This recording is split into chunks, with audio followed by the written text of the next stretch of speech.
When Henry VII defeated Richard III on the battlefield during the Battle of Bosworth Field, he dreamed of a dynasty on the throne that would last for centuries. But within 125 years of the end of the Wars of the Roses, the Tudor dynasty would come to a whimpering end as the death of the brilliant Elizabeth I took place, and it broke the hearts of the nation. Inside the Tudor family was the notorious King Henry VIII, who had 6 wives, and 2 of these he had executed inside the walls of the Tower of London. But also there was Mary I, who was also known as Bloody Mary. It was a time period that changed England forever. But because of the intrigue around the Tudor monarchs, many of the most prominent Tudors were dug up following their deaths, or they had their burial vaults disturbed a number of times. In this documentary, we will look at the different times that the Tudor monarchs had their burial vaults or coffins broken into, and what these people would find, and it would be incredibly shocking and at times harrowing. This is Opening the Coffins of the Tudor Kings and Queens.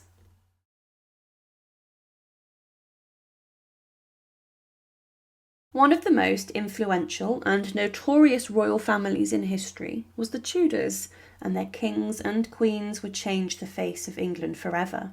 Henry VIII was known for his brutality, and he would have 6 wives, 2 of whom he executed inside the walls of the Tower of London. But Henry was never meant to have been king. It was his father, Henry VII, who founded the Tudor dynasty and ended the Wars of the Roses by marrying Elizabeth of York. But Henry VII reigned for a period of around 24 years, and he brought a lot of stability to the throne. But he died at the age of 52, leaving England in the hands of his son, Henry VIII, who would bring the nation under a significant number of changes himself. But did you know that Henry VII's burial vault was opened a number of times throughout the years? Henry VII became the King of England by the right of conquest, and he then married Elizabeth of York to unite the warring factions of the Wars of the Roses and to bring an end to decades of disputes over the rightful king. Some saw Henry as a usurper who had dethroned the rightful King Richard, but he faced a number of rebellions in the years after that came in the form of pretenders, with these claiming they were the princes in the Tower, or Edward V, the boy king who had disappeared from sight inside the Tower of London. He managed to put them down and would show a ruthless side, as he had some of his enemies executed. This showed that Henry VII was someone not to be crossed. Henry was not someone who knew how to run a nation, and he had a number of close advisors who helped him do this. He was more prudent than other monarchs, and he made the crown very rich, through raising taxes and increasing the ruthlessness in which these were collected. But some people were not happy to pay this. Henry VII was a man who was very shrewd, and throughout his reign one of the major boom industries was wool and cloth inside of England, and this was then traded around the world. He also increased his stranglehold over law and order, introducing justices of peace to make sure the nation's laws were being adhered to. Henry VII, despite having differing popularity, did manage to increase stability in the monarchy following the Civil War. But in 1502, Elizabeth of York and Henry VII's first son, Arthur, died. He was the heir to the throne and was very much the man expected to become the next Tudor king. He had died following his marriage to Catherine of Aragon inside of Ludlow Castle and passed away from the sweating sickness. This loss hurt the king greatly, and for a man who rarely showed any emotion in public, he was overwhelmed by grief. Henry VII would cry uncontrollably at court. However, further heartbreak came a year later as his wife, Elizabeth of York, died inside the Tower of London. She had just given birth, but days later both Elizabeth and the child died, and with this Henry VII was devastated and he shut himself away, and it was said he himself became very ill and almost died from this unknown illness. It was said the only woman who could bring him out of his upset was his mother, but following Elizabeth's death he did consider remarrying. In February of 1508, it was noted that the king was suffering from gout, and it was also reported months later that he was in the last stages of consumption. Writers of the time noted how, in the final years of his life, that Henry VII had become sicker more often, and that things were getting more serious each time. It was also reported around this time that Henry VII was very ill and in extremis, and that he was very ill without hope of recovery. But the king managed to battle on as long as he could, and by the end of March 1509 he knew that death was on the horizon, and he drafted his last will and testament. The decline in the king's health was brought about by the fact he was grieving his wife and his son, and many of his close friends and loyal advisers also around this time became sick and ill. With this, Henry VII made sure there would be a seamless transition of power for his son Henry VIII to come onto the throne after his death. Accounts of the death of Henry VII mostly come from Bishop John Fisher. He stated that he said how 2 nights before the king's death he became so weak that he could not hear mass at the altar and had struggled for some time to eat and drink. However, he was keen to do his religious duty, and he summoned his confessor to his bedside to hear the sacrament. Mass at his bedside was heard. At Henry it was said to have been a very moving spectacle. It was said that those who witnessed Henry receiving the sacrament were moved with a marvellous compassion and flow of tears, that at some time they wept and sobbed by the space of 3/4 of an hour. On the day of his death he heard mass again, and this time held the crucifix a number of times with great reverence, embracing it tenderly and kissing it. He was in a significant amount of pain and was suffering and scared, and he in his final moments appealed to Jesus to deliver his soul and to protect him. It was said he claimed, "O my blessed Jesus, O my Lord, deliver my soul from the misery of this world, deliver my soul from these deadly pains, deliver my could from this corruptible body." In his final moments, the king's son, Prince Henry, who was just 17 at the time, was summoned to his father's bedside for his final instructions, and the king said, "Fatherly and godly exhortations committed unto him the laborious governance of this realm of England." However, the original plan was for Henry VII to be buried inside of Windsor, and work had begun on rebuilding part of the chapel as a tomb house, but this was never finished. However, the Lady Chapel inside of Westminster Abbey was being remodelled also, and this would become the resting place of Henry VII. His wife, Elizabeth of York, had been interred in a grave near the new Lady Chapel, but following Henry VII's death, the pair were then interred inside of a large burial vault in the heart of the chapel before the altar and opposite the tomb of Henry's mother, Lady Margaret Beaufort. But Henry VII's tomb was actually placed in an eastern position in the chapel, presumably by Henry VIII, to then make way for his own burial. The tomb cost a huge sum of £1,500 and was made by Pietro Torrengiano of Florence. The monument has a black marble tomb chest and is ornamented with copper gilt, and also features the bronze effigies of the king and his queen. Henry VII and Elizabeth's coffins were buried here in a vault beneath the monument and tomb, and this vault is 2.7 metres long and 1.5 metres wide and high, and it is not the smallest. The lead coffins were covered with symbols such as Maltese crosses. However, the burial vault of Henry VII was broken into a number of times. The vault was opened first in 1603, and this was hugely significant, as the body of Elizabeth I and her coffin was placed inside the same vault. Because of the size of the vault, Henry VII and Elizabeth of York's coffin may have had to have been moved to the side. Elizabeth I's burial inside the same vault was significant, as it was marking her as a very important Tudor monarch, and one of the greatest, and it was an honour for her in death. However, She would not be laid to rest for long, as when James I came onto the throne, he ordered her to be buried in a vault with her half-sister, Mary I. Elizabeth I's coffin was removed and reburied elsewhere in Westminster Abbey, and then following the death of James I, his body was then interred inside of Henry VII's burial vault himself. It's almost as if James had Elizabeth I moved for himself. To incorporate James I's coffin, the outer wooden shells of Henry VII's coffin and Elizabeth of York's were removed to make room, and this left the first Tudor king and queen inside of their lead cases. But also at this point, the visceral urns of Henry and Elizabeth may have been moved elsewhere. These were the boxes and urns that held the hearts and internal organs of the king and queen after their death, and they were removed during the embalming process. But again, the vault of Henry VII would be opened one more time in 1869 by the curious Dean of Westminster, Arthur Stanley.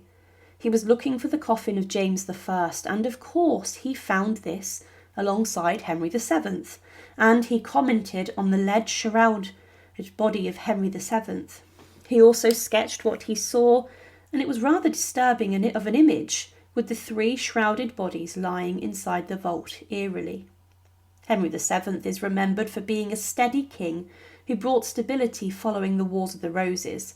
He was a man who would not spend too much during his reign, and he lived within his means, but taxed his population harshly at times, making the crown very rich. He would be buried inside the heart of his new mausoleum, the Lady Chapel, and he hoped that this would become a Tudor mausoleum for centuries to come. Within a century of his death, the Tudor period came to an end, and it would be the death of his granddaughter, Elizabeth I, who brought an end to the Tudor period.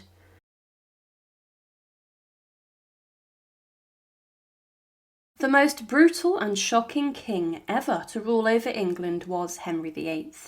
He was a man who is best remembered for his ruthless streak and the fact he had 6 wives, 2 of whom he executed inside the walls of the Tower of London. But Henry was a man who, in his final years, became incredibly unhealthy, and he put on a huge amount of weight because of his overeating, and also a significant injury that greatly affected his mobility. Henry VIII's moods also became more sour and dark following a jousting accident that many believed the king would never recover from.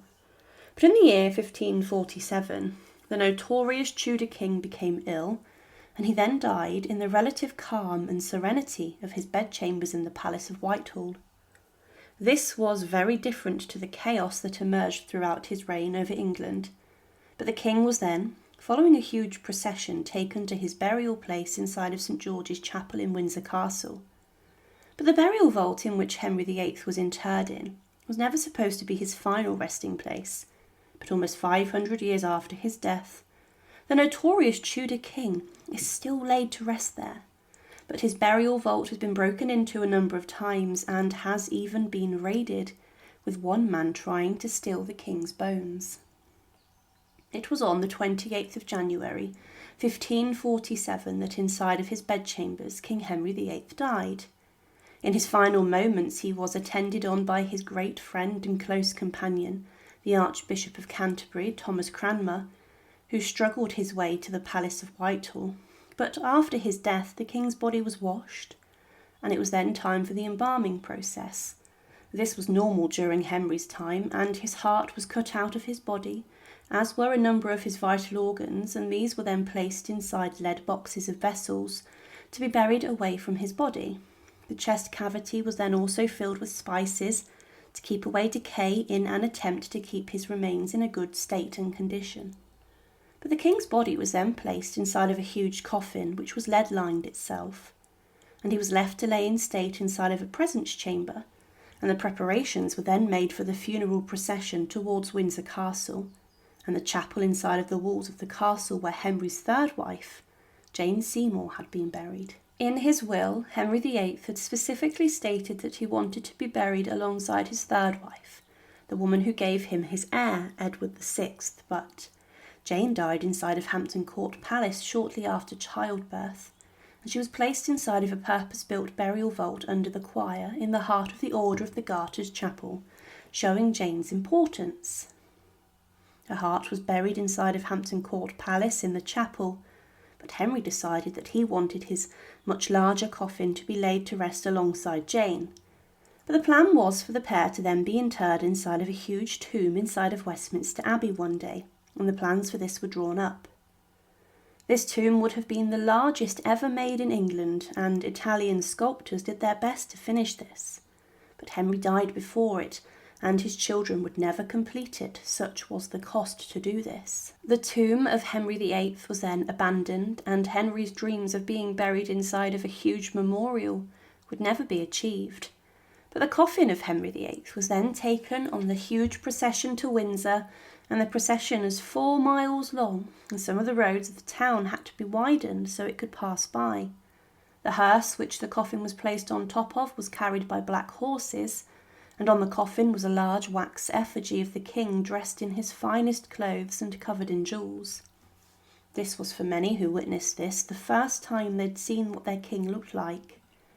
But because of the sheer size of the procession, a stop was needed overnight to rest the horses, and Sion Abbey was where the coffin stopped for the evening. The effigy was taken down, such was the value of the jewels, and it was here where it's believed that the king's body may have exploded inside of the chapel due to a build-up of gases. But then the king's coffin continued on towards Windsor the next day, and when it arrived at the castle, the coffin was carried into the chapel by 16 strong yeomen of the guard who struggled with the size and weight of the coffin. But then the king's funeral took place, and the coffin of the king was then carefully lowered into the burial vault where it still remains today. It was very easy today to miss the burial site of the Henry VIII, and there is little to mark this except a simple marble slab that states, "In a vault beneath this marble slab are deposited the remains of Jane Seymour, Queen of King Henry VIII, 1537, King Henry VIII, 1547, King Charles I, 1648, and an infant child of Queen Anne. This memorial was placed here by command of King William IV, 1837. However, Henry VIII's vault was broken into a number of times and his coffin was disturbed. But shockingly, one of the biggest surprises is the fact that Henry VIII was buried alongside a man considered one of his biggest enemies, a Stuart king, who caused chaos across England and plunged his nation into civil war. But inside of the burial vault, this coffin that's laying next to Henry VIII is that of the executed King Charles I. He was a Stuart king, and Henry VIII barred a Stuart from ever taking the throne of England at any point. But following the death of his daughter, the last Tudor monarch, Elizabeth I, the throne passed to the Stuart king James I, and Charles I is considered as tyrannical as a king as Henry, and he plunged his country into civil war against Parliament, and following this defeat, Charles would be placed on trial for treason against his own people. He was the only king of England ever to be executed by his own people, and on Whitehall he was executed by an axeman who took his head clear off in one swing of the axe. Now, because of the worry about Charles I becoming a martyr, there were concerns as to where to bury him. Parliament looked for somewhere quiet to do this, and they decided to bury him in secret in Henry VIII's vault, and it was far enough out of London to not attract suspicion, but the burial vault was already very full, and Henry VIII's coffin was actually moved to the side and squashed next to his wife Jane Seymour's, but during this, workers actually damaged the coffin, and they also shattered the trestle that it was sat upon. It was noted also that the coffin was significantly damaged. But then the vault would be opened again to inter a small child of Queen Anne, who was placed at Henry VIII's feet in this vault. However, in 1813, the vault was broken into as building work was being carried out inside of the chapel. The builders broke into the crypt, and then officials gathered the Prince Regent, the future George IV, to witness the opening of the vault. They were more interested to see, though, if Charles I's body was actually buried there, and during this they opened the executed king's coffin, and they noticed the damage to Henry VIII's coffin, and it was said that his remains could be espied through a hole in the coffin. During some point earlier, a foot soldier, it's believed, also broke into the coffin as he tried to steal a bone of Henry VIII to use as a knife. But he was then discovered.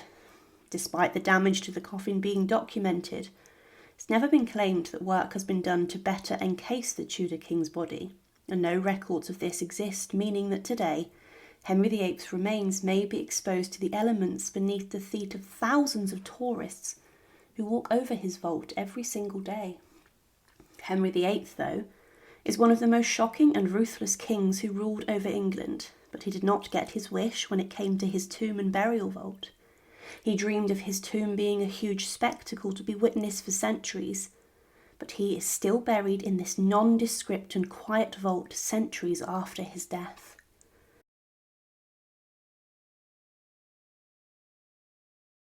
Following the death of King Henry VIII, the son he greatly wished for took over as the King of England, succeeding his brutal and tyrannical father.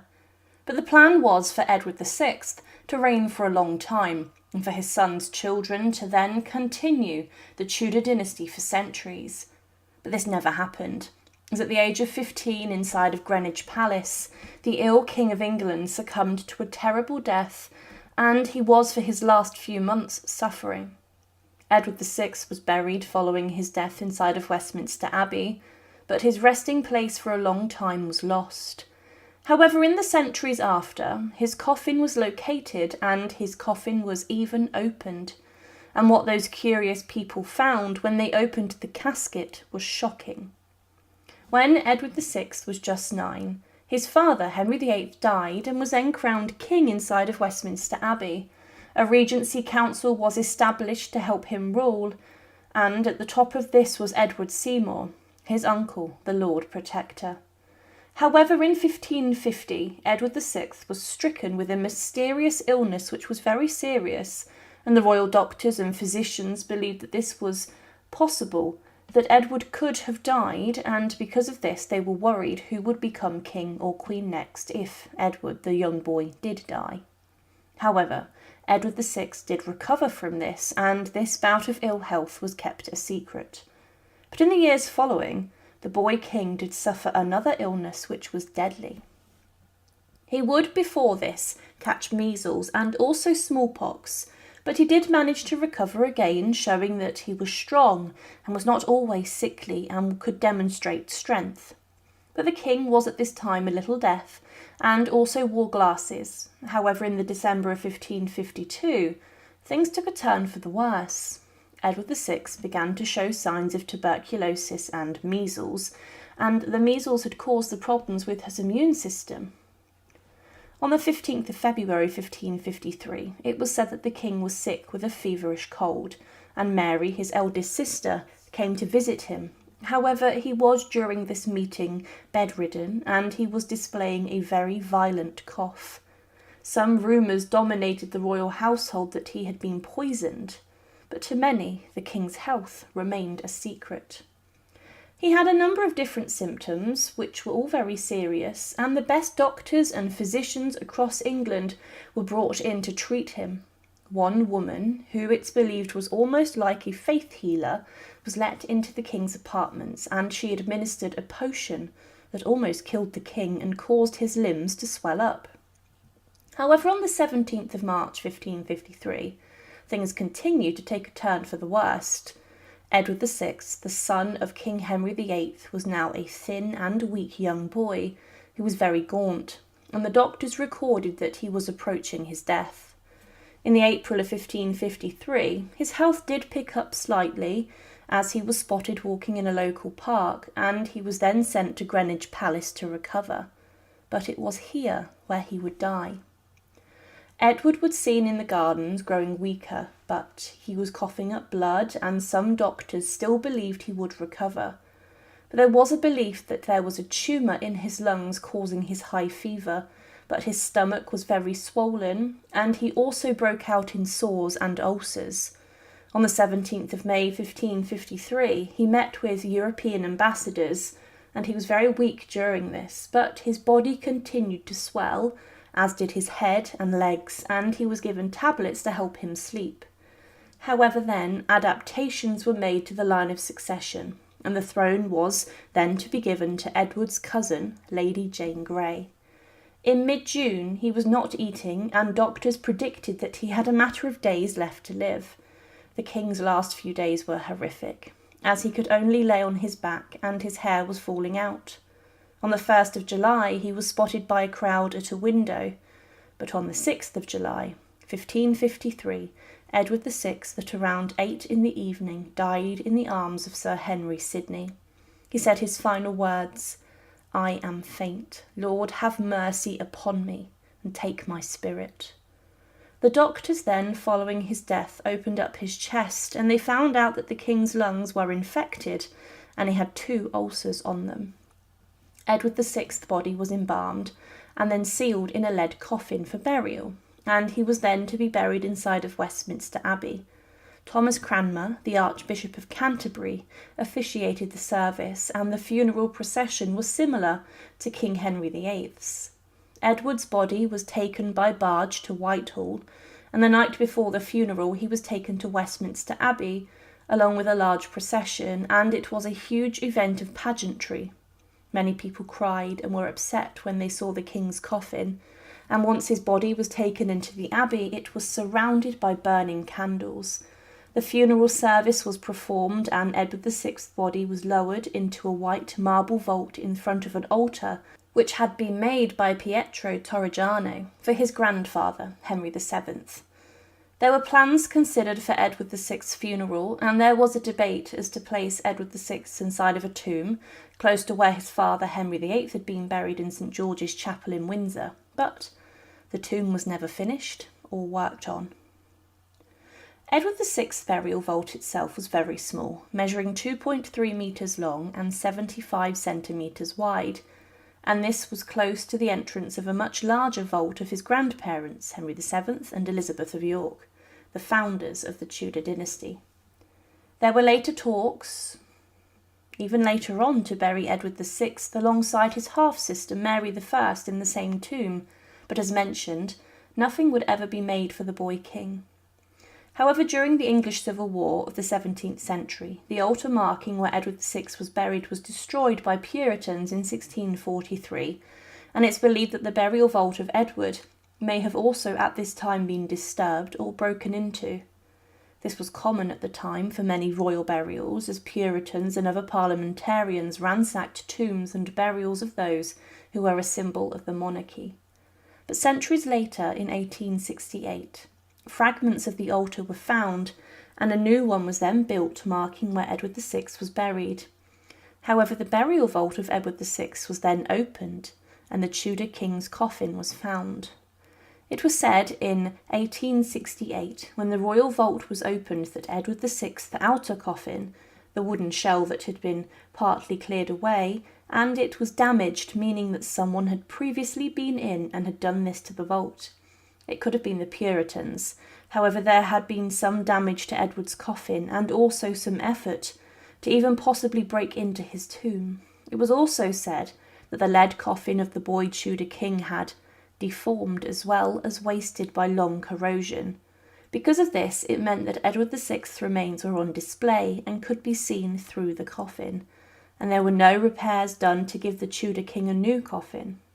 It was said the cerecloth had fallen away and showed that no hair was attached to the skull. This meant that Edward VI's remains had decayed and that his remains were now skeletal, and the cerecloth had not done its job to preserve the remains as best as they could, and this may have been caused by the damage to the coffin. Edward VI's coffin had been damaged by someone, or something such as internal gases building up and exploding inside of the coffin. However, the more probable possibility is that it was broken into and damaged when the Puritans attacked the altar next to his remains. But today there is no tomb for Edward VI, marking his small burial vault, except a small memorial stone that states, "In memory of King Edward VI, buried in this chapel. This stone was placed here by the Christ's Hospital in thanksgiving for their founder, the 7th of October 1966. Edward VI was the great hope for the Tudor dynasty, and he was the son that Henry VIII greatly wished for and wanted. However, his life was tinged with sadness and tragedy. As his teenage years, he died a very painful death, and his demise was horrific and brutal. But the mysterious damage to Edward's coffin inside of the burial vault was never repaired, and there were no efforts to sort this out, meaning that today Edward VI's skull may still be sitting inside of a damaged coffin.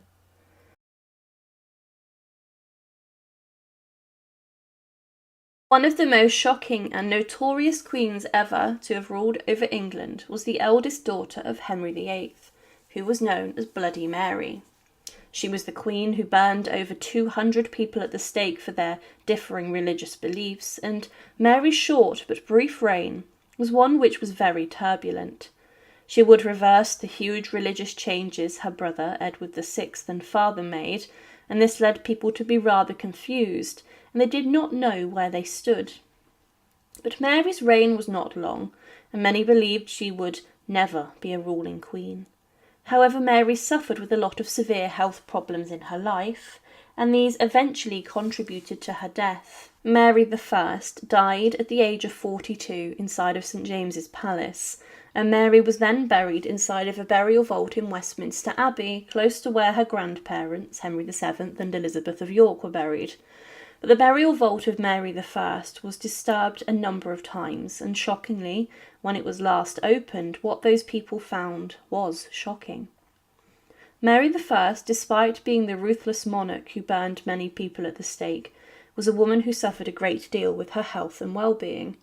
She was a young woman who had many problems that led to the royal doctors and physicians considering that she would not live very long, and the physicians believed she would die before she would ever become queen or be considered to have been a martyr.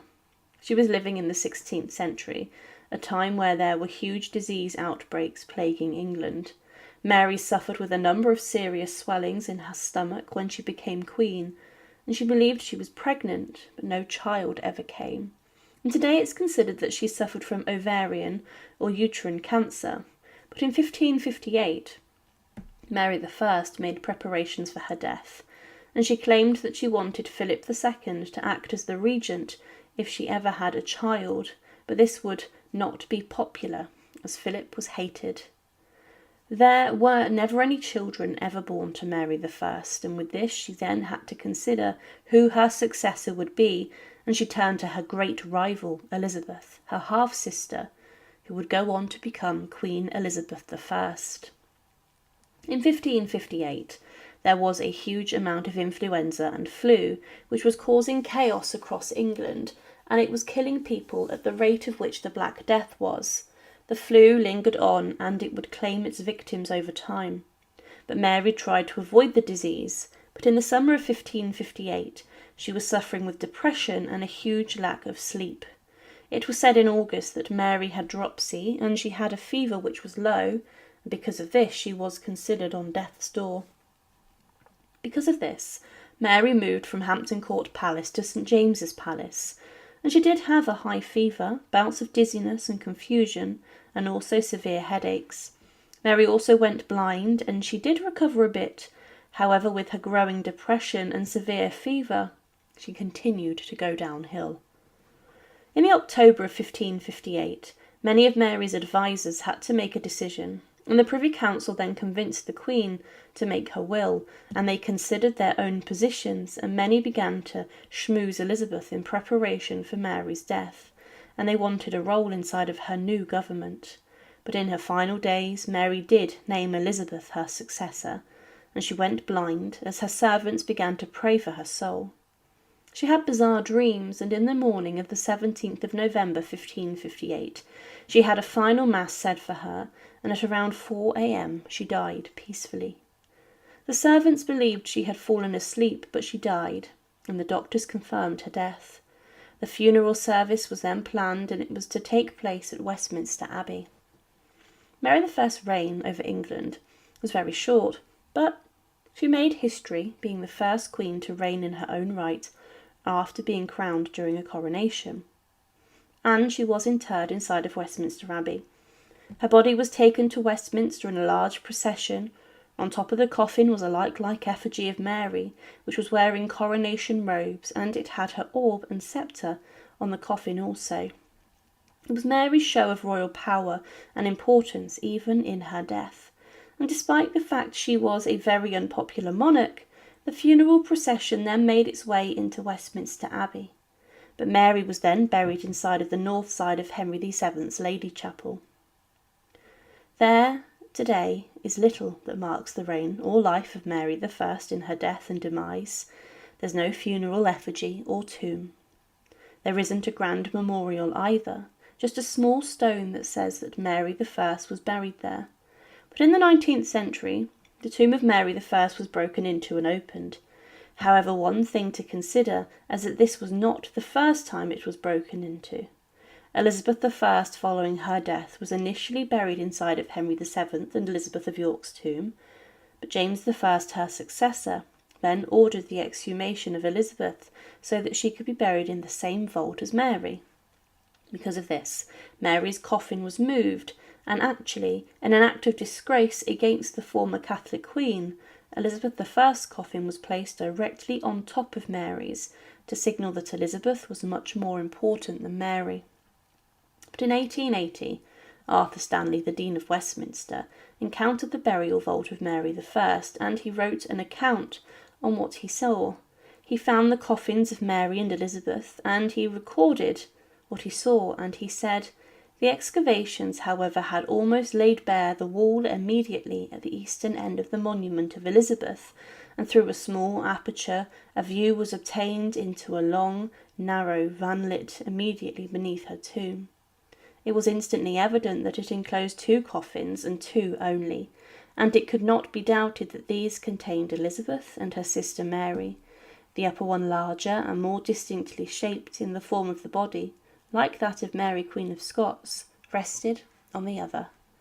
There was no disorder or decay, except that the centering wood had fallen over the head of Elizabeth's coffin, and that the wood case had crumbled away at the sides, and had drawn away part vault of the decaying lid.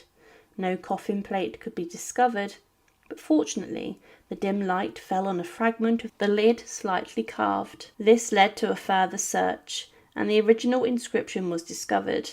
There was a Tudor badge, a full double rose, deeply but simply incised in outline on the middle of the cover, on each side the august initial E.R. and below the memorial date 1603. The coffin lid had been further decorated with narrow modelling panelling, and the coffin case was of inch elm, but the ornamental lid contained the inscription, and panelling was of fine oak, half an inch thick, laid on the inch elm cover. The whole was covered in red silk velvet, of which much remained attached to the wood, and it had covered not only the sides and ends, but also the ornamented oak covers, as though the bare wood had not been thought rich enough without the velvet. The sight of this secluded and narrow tomb thus compressing in the closest grasp the two Tudor sisters, partners of the same throne and grave, sleeping in the hope of resurrection. The solemn majesty of the great queen thus reposing, as can hardly be doubted by her own desire, on her sister's coffin, was the more impressive from the contrast of its quiet calm with the confused and multitudinous decay of the Stuart vault, and of the fullness of its tragic interest with the vacancy of the deserted spaces which had been hitherto explored in the other parts of the chapel. The vault was then immediately closed. But still today, the death and life of Mary I is not the most celebrated inside of Westminster Abbey, and Elizabeth I's tomb, which sits above Mary's body, is grand and ornate.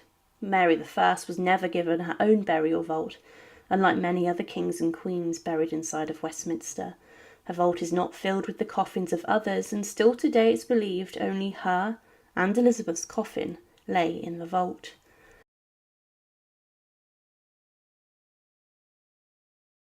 One of the greatest queens to ever reign over England was Elizabeth I, the final Tudor monarch.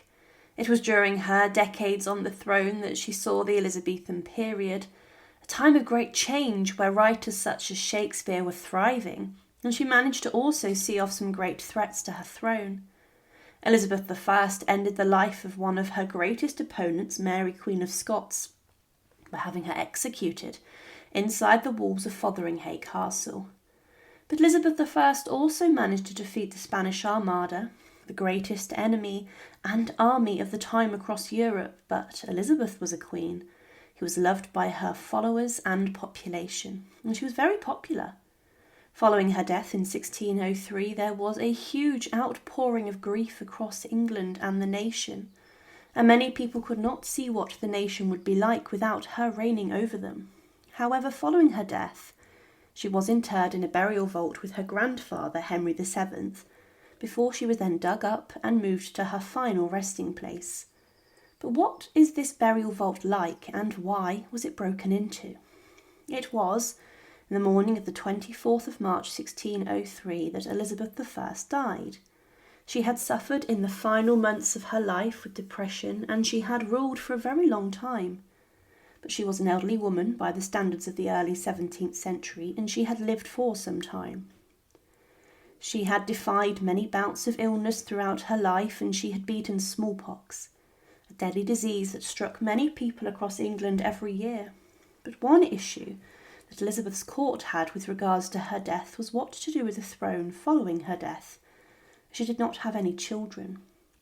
Because of this, the Scottish King James was invited to reign over England and Scotland, and he was the son of Mary Queen of Scots, the very woman that Elizabeth had executed.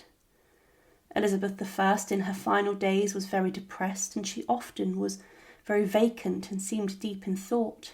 She was contemplating the executions that she had ordered, and this included the execution of Mary, and she believed that this would stop her getting into heaven because she had sanctioned the execution of another anointed queen, who many believed had been sent by God to rule the Scots. But Elizabeth I was almost 70 when she went onto her deathbed, and she was accompanied by her closest friends and servants, and she was then attended on by the Archbishop of Canterbury. He offered the Queen spiritual guidance, and he told her that she would rule again in heaven as a queen. But her close friends who had died in the months before were in her thoughts, and Elizabeth believed she would one day see them again in the afterlife. And she was told to hold God in her thoughts, who would guide her through. However, the Queen's throat swelled and she struggled to speak, and because of this, many knew that death was coming. Inside of her private bedroom in Richmond Palace, Elizabeth I died, and she had left instructions as what should happen to her remains following her death. She specifically did not want to be disemboweled during the embalming process, but this was not listened to. During this process, the royal doctors and physicians cut open the Queen's body, and they removed her heart and also her other organs, and then her chest was stuffed with spices to keep away decay in an effort to preserve her before her funeral. But this proved to be the correct decision, as during the procession to her burial site of Westminster Abbey, it's believed that her body exploded due to the release of a number of gases, and that the explosion then even splintered the coffin and caused damage to it. However, Elizabeth, after her death, was then placed inside of a lead-lined coffin which had been decorated with Tudor imagery, and she was left inside of Richmond Palace before it was then time for the funeral procession. The journey was rather long, and it gave the public a chance to see their queen and to pay their respects to her.